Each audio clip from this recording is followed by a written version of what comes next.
The problem with business angels is they are very important for startups on the one hand. On the other hand, they are not publicly listed in most cases. There are some angels everybody knows, like Peter Thiel, for example, because they did important investments. But most of the angels which play a role in startups, I mean in local startups and so on, are not publicly listed. Actually, they're not well known because they don't want to be known. And everyone can imagine why. If you have some money or lots of money, you don't want everyone to know that. And this is why you have to fight yourself into that scene to some extent to find the right business angel.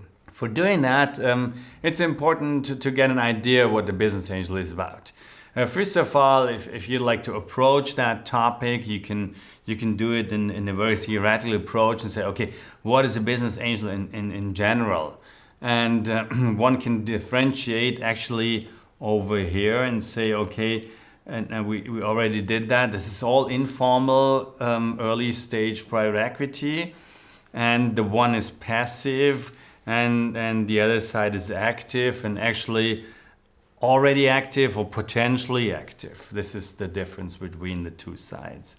So the passive private investor, and we don't want to be rude to dentists, this is just an example. Maybe you have an idea for a dentist, then a dentist might be the ideal business angel. On the other hand, it's just someone who's giving money to you, but he's not really able, he just doesn't want to add value to the company. And remember, what is important in early stages, especially a founder who doesn't have every experience, he needs to complement his experience.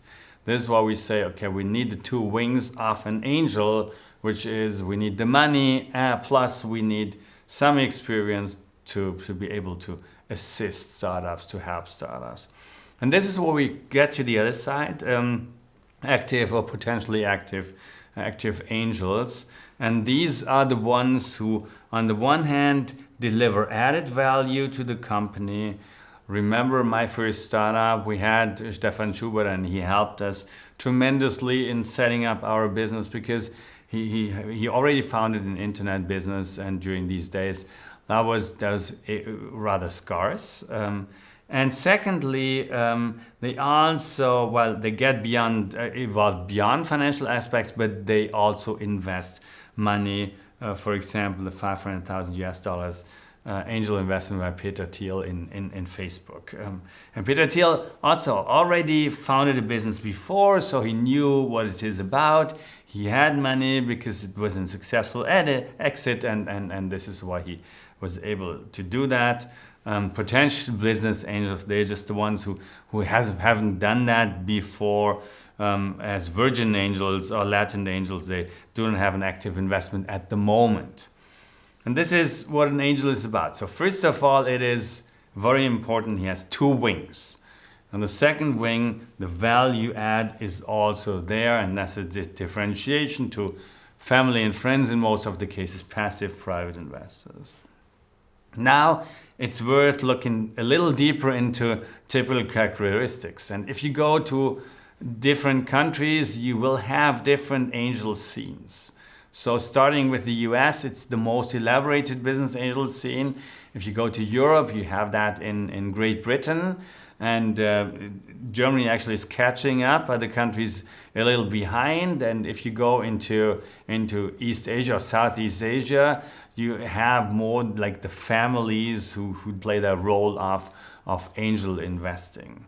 If you look at angels nowadays in Europe, in most of the countries in Europe, this is from Germany, a couple years old, but still holding true.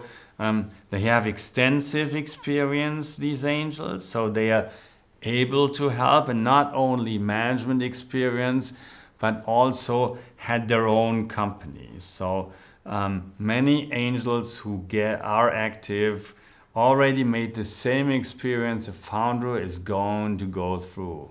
And this is important because he knows what it is about to go through this. Many of them have experience as investors, not only angel investment, but different kinds of investments. And they are all ages. I mean, 30% between 35 and 44. So they are younger ones, they are older ones. Younger ones, these are like new economy guys who made their money by building some internet business very fast and exiting that. And the older ones who use their extensive experience in big corporates to help young founders to establish in a specific industry, for example. And they do have money. 10% in this study are worth more than 25 million in assets. This is just 10%. Germany, for example, is a market where the angels have comparatively more money than, for example, in Great Britain and other countries. So these are typical characteristics. Again, what you can see is, on the one hand, they have the money to invest in young startups. On the other hand, they have the experience to add value.